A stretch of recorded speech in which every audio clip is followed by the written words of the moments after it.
Welcome to another game cast by Gwyn and Rohans. We're continuing our casting marathon here of a lot of the players from LZuruha Gaming. You know, the pro team that we recently partnered with, casting a lot of their players' games.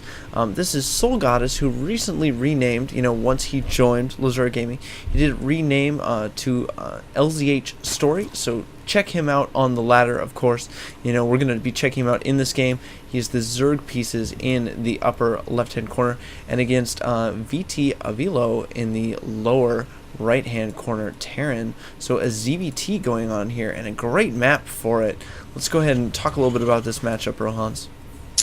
Yeah, they're in obviously the cross positions. The flavor of the month strategy for, I'd say, I don't know, maybe 3 months straight now has been some 2-racks barracks play.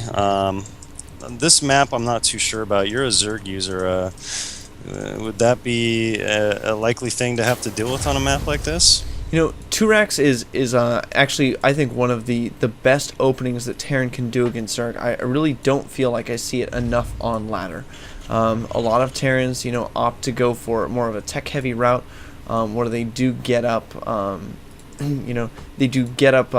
gas quickly, get some Banshees out, or maybe do some Blue Flame Hellion aggression. I really feel like that Blue Flame Hellion aggression gets shut down so easily by Queens and Spine Crawlers, and a lot of Zergs doing what's considered the Ice Fisher build, getting a hatch on 13 and then droning up to almost 40 before they take any gas, and getting a lot of Spines and a lot of Queens. It doesn't look like we see Soul Goddess doing that. He is hatching on 15, and we do see 2 barracks on 12. This is a very aggressive opening from Avilo here. I'm interested to see how this turns out for him. Usually the 2-racks is a barracks on 12 and then another one on 14. Yeah, this is a force to be reckoned with here.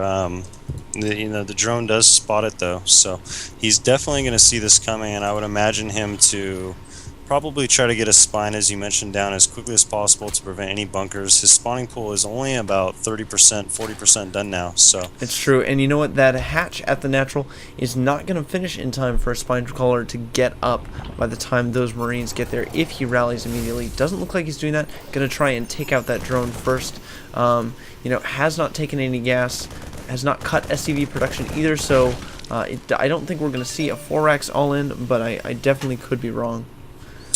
yeah, I was just about to say, I wonder how many SCVs he's going to take. It looks like he's got a chunk of about 7 of them, so that's a healthy number here to fight off any Zerglings as a buffer to the Marines, or even, in this case, I think we're probably going to have to see some drones pulled. Bunker is trying to go down here. We do have a spine going down as well, so...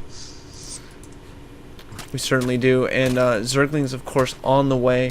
A Queen in production as well. More drones being pulled. 6 down, surrounding that SCV. Great move by Soul Goddess. And but this SCV Marine coming in right now, a force to be reckoned with. Those SCVs buffer, of course, the damage, pulling all the drones off that natural, and a little bit of dance going on here between the 2 players at the moment. It's hard to say who's going to come out ahead until we actually see an engagement. Queen jumping into the fray, and that Spine Crawler is going to finish. I think Soul Goddess is going to hold this off successfully. Yeah, really good surround there. The Terran user just did not have enough Marines, and that Spine Crawler really made him in a position where he didn't get the bunker up. If the bunker got up, and maybe even a bunker on the bottom of the ramp probably would have been enough for him. Whoa, kind of a lot of font popping up there, but yeah, very well handled by LzhStoRY, I must agree. Looks like a little bit of Coca-Cola got dropped on a keyboard there by LzhStoRY. Definitely not a position you want to be in, especially in the middle of an intense Zerg vs Terran like this game. Let's take a look at this Overlord placement here, though. 1 at the 3rd. One passing the natural, sees there's no mining on those patches yet. Great Overlord placement, and he's going to swing through, see the gas going up, and see the expansion, and know that he has a lot of time to just kind of make drones, as we see he is doing. Yeah, good use of his APM. He is pumping out some drones. He does have only 1 queen up. Second one's almost done at the main. So do you expect him to go into lair soon? I think that probably the next answer here, right? I I don't think so. You know, with the he doesn't really have anyone, or I guess he's got 3 on gas. I wouldn't be surprised if we see him take a third before layer. That's increasingly becoming a popular strategy. When Terran does this 2 racks, you hold it off successfully. You know, you take an early third, you know, to give you a huge economic advantage, and then just, you know, make sure that you have enough units to push and to crush that Marine tank follow-up that is so common. Interesting. We do actually have a factory going down to complete the wall off. So he's exposing the fact that he's going to get a factory, and it is almost done. So I think we'll probably see some Blue Flame Hellions come out of that, kind of regain map control, and see what he can go from there. Certainly, I mean, we do see a second factory up in the main, so I'm really excited about this. Mech is definitely very strong against Zerg. Getting those Hellions up pretty much negates any Zerglings. You know, obviously Thor's great against Mutalisks, but we do see a layer going up, so I was a little bit wrong with a story there. You know, opting to delay his third. Looks like he's getting another Spine Crawler, extending his creep out.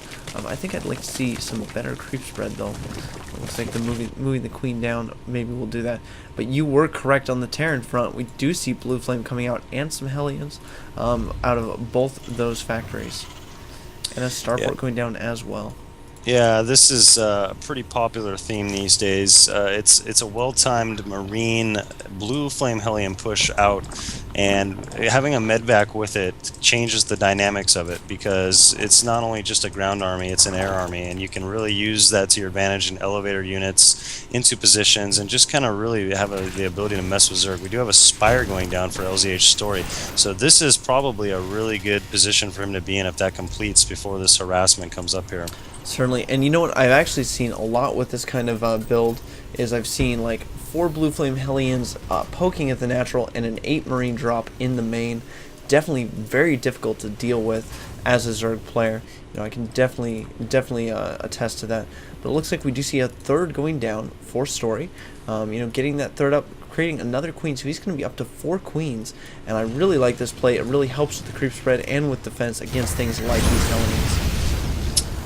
Yeah, is that a pretty standard spot to kind of skip the natural and just go a little bit farther down there on the...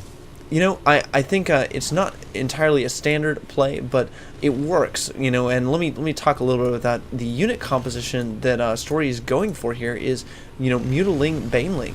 And Mutiling Baneling is amazingly mobile, and so you can defend far out expansions very easily. And as we saw right there, you know, Avilo poked up, did not see a third at the usual third spot, and just pulled back. Didn't even bother to check the bottom position. Yeah, we do have some Lings trying to counterattack here. He saw that the units were on his creep. Ooh, Terran getting a little too antsy up there, but I like that. You know, if Terran accidentally had a building lifted or something. Oh, look at that. Muta's sweeping in, gonna do some serious damage to that medevac, killing off some of those Blue Flame Hellions, and it looks like Soul Goddess with some good Mutalist micro gonna pick off the whole push for basically no cost. Yeah, Muta's cleaning up everything. Really good play there. Shut that small Marine force and Hellion down. And I must say, not being a Zerg user and not being a Terran user anymore, in this position of the game, speakly just as an observer, I must say I think that our Zerg user is probably in a really good position right now. Looking at the unit tab, an alarming 63 drones on the map. That is a chunk. Yeah, he certainly is, and we see a pretty big supply difference here. You know, losing that force, not exactly what you want to do as a Terran player. And then these mutas give exceptional map control. No drop's going to be able to sneak out. Look at the Overlord spread placement around. A fourth base going down, you know, actually almost halfway done, and that third base getting saturated. A queen already there. That fourth queen that got produced, you know, being put to good use. And this third queen, look at this creep spread. He has absolutely exploded, putting out so many tumors, probably going to be gooping up the entire map soon. Yeah, he's all over the place with this creep spread. The mutas are out and about still. You know, I really feel that he's not doing a lot of harassment or damage inside the Terran base, because it's pretty well defended, but he is delaying a third base with these mutas, taking advantage of the fact that Thors are just a very slow unit.